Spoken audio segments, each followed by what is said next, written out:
പാകിസ്ഥാനിൽ വളരാനുള്ള സാഹചര്യമില്ല. 25 വർഷത്തെ ബന്ധം അവസാനിപ്പിക്കുന്നു. പാകിസ്ഥാനിലെ പ്രവർത്തനം നിർത്തുന്നുവെന്ന് മൈക്രോസോഫ്റ്റ്.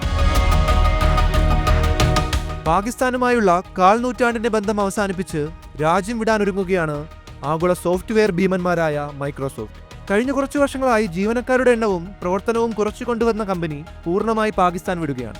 മൈക്രോസോഫ്റ്റിന്റെ മുൻ കൺട്രി മാനേജറായിരുന്ന ജവാദ് റഹ്മാൻ ലിങ്ക്ഡിൻ പോസ്റ്റിലൂടെയാണ് കമ്പനിയുടെ നീക്കം പുറത്തുവിട്ടത്. മൈക്രോസോഫ്റ്റ് ഔദ്യോഗികമായി വാർത്ത സ്ഥിരീകരിച്ചിട്ടില്ലെങ്കിലും കമ്പനിയുടെ പാകിസ്ഥാനിലെ പ്രവർത്തനം ഏറെക്കുറെ അവസാനിച്ചു കഴിഞ്ഞു.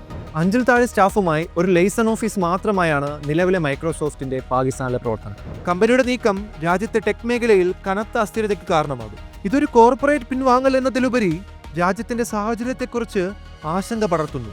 ലിങ്ക്ഡിൻ പോസ്റ്റിൽ റഹ്മാൻ ഇങ്ങനെ കുറിക്കുന്നു: പാകിസ്ഥാനിലെ സാമ്പത്തിക സാഹചര്യം, ഭരണ സംവിധാനം, ഡിജിറ്റൽ നയം, നിക്ഷേപ സൗഹൃദാന്തരീക്ഷത്തിന്റെ അഭാവം, വിപണി വെല്ലുവിളികൾ, പ്രതികൂല ബിസിനസ് സാഹചര്യങ്ങൾ, ഇറക്കുമതിയിലെ നിയന്ത്രണങ്ങൾ എന്നിവയാണ് മൈക്രോസോഫ്റ്റിന്റെ തീരുമാനത്തിന് പിന്നിലെന്നാണ് സൂചന.